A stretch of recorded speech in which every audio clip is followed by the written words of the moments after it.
হা দিলে কি হবে আর আপনি না দিলে কি হবে, হা দিলে কি হবে এই বিষয়টা আমাদের সকলকে জানিয়ে দিতে হবে। হা মানে প্রধানমন্ত্রী 2 বারের বেশি নয়, 2 বারের বেশি হতে পারবে না যদি আপনি হাতে ভোট দেন। হাতে ভোট দিলে রাষ্ট্রপতি 2 বারের বেশি নয়, রাষ্ট্রপতি 2 বারের বেশি কেউ কোনোদিন হতে পারবে না। হাতে যদি বিজয় হয় এমপি 4 বারের বেশি নয়। হাতে যদি বিজয় হয় স্বৈরাচার দুর্নীতিবাদের বিচার হতেই হবে বাংলাদেশে। হাতে যদি আপনি ভোট দেন তাহলে দাসত্ব দূর করা, এই গোলামীর জিনজির থেকে আপনি মুক্ত হতে পারবেন। 5 নম্বরে হাতে ভোট দিলে শিক্ষাগত যোগ্যতা লাগবে।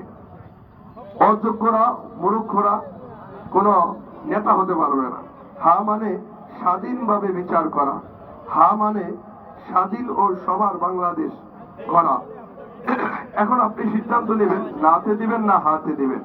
এই জন্য যে সম্মানিত ভাইয়েরা, আমরা 18টা ইউনিয়ন এবং পৌরসভা 19টা যে ইউনিয়নের লোক আছে আমরা ওই ক্যাম্পে চলে যাই, ওখানে আলোচনা হবে।